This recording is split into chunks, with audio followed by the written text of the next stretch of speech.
ಕಲಬುರಗಿ ಜಿಲ್ಲೆಯ ಅಫಜಲಪುರ ತಾಲೂಕಿನ ಮಾಶಾಳ ಗ್ರಾಮದಲ್ಲಿ 7 ಕೋಟಿ ಅಭಿವೃದ್ಧಿ ಕಾರ್ಯದ ಸದರಿ ಕಾಮಗಾರಿಯ ಅಡಿಗಲ್ಲು ಸಮಾರಂಭಕ್ಕೆ ಶಾಸಕ ಎಂವೈ ಪಾಟೀಲ್ ಚಾಲನೆ.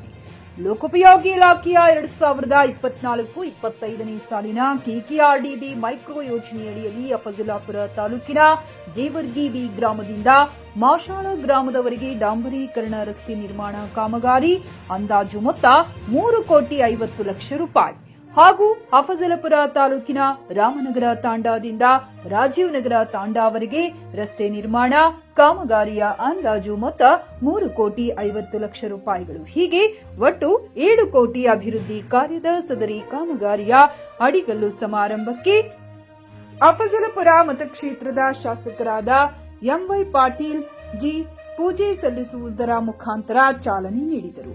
ಈ ಸಂದರ್ಭದಲ್ಲಿ ಹಿರಿಯ ಮುಖಂಡರು, ಜಿಲ್ಲಾ ಪಂಚಾಯಿತಿ ಮಾಜಿ ಸದಸ್ಯರು, ತಾಲೂಕು ಪಂಚಾಯಿತಿ ಮಾಜಿ ಸದಸ್ಯರು, ಗ್ರಾಮ ಪಂಚಾಯಿತಿ ಅಧ್ಯಕ್ಷರು, ಸರ್ವ ಸದಸ್ಯರು, ಮುಖಂಡರು, ಕಾರ್ಯಕರ್ತರು ಉಪಸ್ಥಿತರಿದ್ದರು. Siphon Mulla, JK news Kannada, Afzalpur. National highway ಆದ್ಮೇಲೆ ವಹಿವಾಟು ಹೆಚ್ಚಾಗ್ತದೆ, ಬಿಸಿನೆಸ್ ಹೆಚ್ಚಾಗ್ತದೆ. ಈ ಗ್ರಾಮದ ಅನೇಕ ಜನರಿಗೆ ಉದ್ಯೋಗ ಅವಕಾಶ ಸಿಗ್ತದೆ ಅನ್ನೋ ದೃಷ್ಟಿಯಿಂದ ಇವತ್ತು ನ್ಯಾಷನಲ್ ಹೈವೇ ಕೂಡ ಬಂದಿದೆ. ಮತ್ತು ಎಲ್ಲ ಇನ್ನೂ ಅನೇಕ ಕಡೆ ರಸ್ತೆಗಳಾಗಬೇಕಾಗಿದೆ. ಈಗ 2 ರಸ್ತೆಗಳನ್ನ ನಾವು ಇವತ್ತು ಪ್ರಾರಂಭ ಮಾಡಿದ್ದೇವೆ. ಒಂದು ಜವರಿಗೆಗೆ ಹೋಗಲಿಕ್ಕೆ, ಒಂದು ರಾಮನಗರಕ್ಕೆ ಹೋಗಲಿಕ್ಕೆ 2 ರಸ್ತೆ ಆಗಿವೆ. ಅದರ ಜೊತೆಗೆ ನಾವು ಯಾವಾಗಲೂ ಈ ಮಂದಿರಕ್ಕೆ ಬರ್ತಾ ಇದ್ದೇವೆ, ಬಸವೇಶ್ವರ ಮಂದಿರಕ್ಕೆ ಬರ್ತಾ ಇದ್ವಿ. ಇಲ್ಲಿ ರಸ್ತೆ ಸಿಸಿ ರಸ್ತೆ ಆಗಬೇಕಾಗಿದೆ. ಅದು ಕೂಡ ನಾವು ಈ ಕಾರ್ಯಕ್ರಮವನ್ನು ತೆಗೆದುಕೊಂಡು ಈಗಾಗಲೇ ಕೆಲಸ ಕೂಡ ನಾವು ಪ್ರಾರಂಭ ಮಾಡಿದ್ವಿ.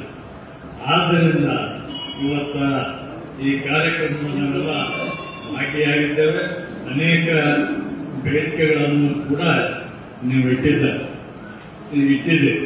ಇವತ್ತ ಈ ದೇವಾಲಯದ ಪಕ್ಕದಲ್ಲಿ ಒಂದು ಕಲ್ಯಾಣ ಮಂಟಪ ಕೇಳಿದ್ರೆ ಅದಕ್ಕೆ ಏನಾದರೂ ಮಾಡಿ ವ್ಯವಸ್ಥೆ ಮಾಡಿ ಆ ಕಲ್ಯಾಣ ಮಂಟಪ ಕೂಡ ನಾನು ಮಾಡಿಸ್ಕೊಡ್ತೀನಿ.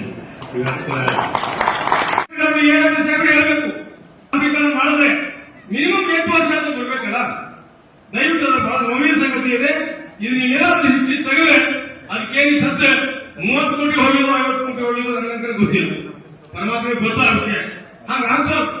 ಮಿನಿಮಮ್ ಒಂದು ಒಳ್ಳೆ ಕ್ವಾಲಿಟಿ ಡಾಂಬರ್ ಹಾಕೊಂಡು ಸರಿಯಾದ ರೀತಿಯಲ್ಲಿ ಮಾಡಿದಾದ್ರೆ ಅದು ಸರಿಯಾಗಿ ಬಹಳ ದಿವಸ ಬಾಕಿ ಬರುತ್ತೆ. ಅದು ಮಾಡುವವರಿಗೂ ಶ್ರೇಯಸ್ಸಾಗುತ್ತೆ, ಮಾಡಿಕೊಟ್ಟವರಿಗೂ ಶ್ರೇಯಸ್ಸಾಗುತ್ತೆ. ಬಟ್ ಊರಿನಲ್ಲಿ ಯಾವತ್ತೂ ನಿಮ್ಮ ಜನ ನೆನೆಸ್ತದೆ. ಏನ್ ಜನ ನೆನೆಸ್ತಾರಲ್ಲ ಅದು ಪುತ್ರದ ದೇವರಿಗೆ ಪರಮಾತ್ಮ ಮುಡುತ್ತದೆ, ಒಳ್ಳೆಯ ವಿಚಾರಗಳನ್ನು ಪರಮಾತ್ಮ ಮುಡುತ್ತದೆ. ಅದು ನಿಮ್ಗೆ ಒಳ್ಳೆಯದಾಗುತ್ತೆ. ಇಲ್ಲ ನೀವು ಏನಾರ ಮಾಡ್ತಾ ಹೋದ್ರೆ ಎಲ್ಲರೂ ನೀವಾಗಿ ದೋಷಿಸ್ತಾರೆ, ಅದನ್ನು ಆಗಿ ಮುಂದುತ್ತೆ. ಅದು ಏನಾಗುತ್ತೆ ವ್ಯವಸ್ಥೆ ನೀತಿ, ಇದು ನಮ್ಮ ನಡೀತಾ ಇರೋ ರೀತಿ ನಾವೆಲ್ಲರೂ ಬರ್ತಾ ಇರೋದು ಆ ದೈವಿ ಒಂದು ಅಡಿಯಲ್ಲಿ ನಾವು ಜೀವನ ಮಾಡ್ತಾ ಇದ್ದೀವಿ. ಅದು ದಯವಿಟ್ಟು ಗಮನದಲ್ಲಿ ಇಟ್ಕೊಂಡು ಮಾಡಿ ಅಂತ ಹೇಳ್ತೀವಿ. ಬಂಧುಗಳೇ, ಮತ್ತೇನಪ್ಪ ಅಂತಂದ್ರೆ ಬಡವರ ಪರ ಅವರ ಕಾರ್ಯ ಯಾವತ್ತು ನಿಲ್ಲದೇ ಇರಲಿ. ಅವರ ಮನತನದಿಂದ ಯಾವತ್ತೂ ಸಹ ಬಡವರಿಗೆ ಯಾವತ್ತು ಯಾವುದೇ ಒಂದು ಸಣ್ಣ ಕೆಲಸದಿದ್ರೂ ಸಹ ಮಾಡಿಕೊಡುವಂತಹ ಶಾಸಕರ ಒಂದು ಆರೋಗ್ಯ ಚೆನ್ನಾಗಿರಲಿ. ಅವರು ಸಂಪೂರ್ಣ ಅವಧಿಯನ್ನು ಮುಗಿಸಿ, ಶಾಸಕರ ಸಂಪೂರ್ಣ ಅವಧಿಯನ್ನು ಮುಗಿಸಿ ನಮ್ಮ ತಾಲೂಕಿಗೆ ಇನ್ನೂ ಅನೇಕಗಳನ್ನು ಮಾಡಲಿ ಅಂತಂದು ನಾನು ಬಂದಿರೋ ಕಾರಣ ಏನಪ್ಪಾ ಅಂತಂದ್ರೆ ಇದು ನಮ್ಮ ಊರಿಗೆ ಸಂಬಂಧಪಟ್ಟಿರ್ತಕ್ಕಂಥ ರಸ್ತೆ. ಇದು ಮಾಶಾಳ ರಸ್ತೆ ಅಲ್ಲ, ಮಾಶಾಳದಿಂದ ಹಿರಿಯ ಜನರಿಗೆ ಸಂಪರ್ಕ ಕಲ್ಪಿಸುವಂತಹ ರಸ್ತೆ ಆಗಿರೋದ್ರಿಂದ ನಾನೀಗ ಬಂದಿದ್ದೀನಿ. ಮೊದಲು ಇದು ಫಿಕ್ಸ್ ಇರಲಿಲ್ಲ. ಹಾಗಾಗಿ ನಿನ್ನೆ ಅವ್ರು ಬಂದು ಹೇಳಿದ್ರು. ಅದಕ್ಕಾಗಿ ನಮ್ಮ ಪಾಟೀಲ್ ಬಂದು ಹೇಳಿದ್ಮೇಲೆ ಇದು ನಮ್ಮ ಸಂಬಂಧಪಟ್ಟ ರಸ್ತೆಗಳ ಬರ್ತೀನಿ ಅಂತ ಹೇಳಿ ನಾನು ಬಂದಿದ್ದೇನೆ. ನಿಮ್ಗೆಲ್ಲರಿಗೂ ಶುಭವಾಗಲಿ, ಬೆಳತಕ್ಕಂಥ ಹಾರೈಸಿ ನನ್ನ ವಾಪಸ್ಗಳನ್ನು ಮಲ್ಲಿಕರಣ ಪರಕ್ಕೆ ಸಲ್ಲಿಸುತ್ತೇನೆ. ಓಂ ಶಾಂತಿ ಶಾಂತಿ ಶಾಂತಿ. ಪಿಯುಸಿ ಮುಗಿಸಿ ನರ್ಸಿಂಗ್ ಮಾಡಲು ಹಾಗೂ ಫಿಸಿಯೋಥೆರಪಿ ಮಾಡಲು ಇಚ್ಛಿಸುವವರಿಗೆ ಉತ್ತಮ ಅವಕಾಶ. ಹುಮ್ನಾಬಾದ್ನ ಎಚ್ಕೆಡಿಇಟಿಯ Umadevi Patil college of nursing ನಲ್ಲಿ ಬಿಎಸ್ಸಿ ನರ್ಸಿಂಗ್ ಹಾಗೂ ಡಿಪ್ಲೊಮಾ ನರ್ಸಿಂಗ್ ಕೋರ್ಸ್ ಲಭ್ಯ ಹಾಗೂ ಭೀಮರಾವ್ ಪಾಟೀಲ್ ಕಾಲೇಜ್ ಆಫ್ ಫಿಸಿಯೋಥೆರಪಿನಲ್ಲಿ ಬಿಬಿಟಿ ಮತ್ತು ಎಂಪಿಟಿ ಸ್ನಾತಕೋತ್ತರ ಪದವಿ ಲಭ್ಯವಿದೆ. ಇಲ್ಲಿ ಪ್ರವೇಶ ಪ್ರಾರಂಭವಾಗಿದ್ದು ಉತ್ತಮವಾದ ಕ್ಲಾಸ್ ರೂಮ್, ಅನುಭವವುಳ್ಳ ಅಧ್ಯಾಪಕರಿಂದ ಬೋಧನೆ, ಪ್ರತ್ಯೇಕ ಲ್ಯಾಬ್ಗಳ ವ್ಯವಸ್ಥೆ, ಹೈಟೆಕ್ ಆಸ್ಪತ್ರೆಯೂ ಲಭ್ಯವಿದೆ ಹಾಗೂ ವಿದ್ಯಾರ್ಥಿಗಳಿಗೆ ಪ್ರತ್ಯೇಕ ಹಾಸ್ಟೆಲ್ ವ್ಯವಸ್ಥೆಯೂ ಲಭ್ಯವಿದೆ. ಹಾಗಿದ್ರೆ ತಡೆಯಾಕೆ, ಹಿಂದೆ ಭೇಟಿ ನೀಡಿ. NH65 ರಸ್ತೆ, ವೀರಭದ್ರಗಿರಿ, ಸಿಂದನಕೇರ ಕ್ರಾಸ್, ಹುಮ್ನಾಬಾದ್. ಹೆಚ್ಚಿನ ಮಾಹಿತಿಗಾಗಿ ಸಂಪರ್ಕಿಸಿ ಆಡಳಿತಾಧಿಕಾರಿ ಡಾ. ಸದಾನಂದ ಪತ್ರಿ, 9019078988.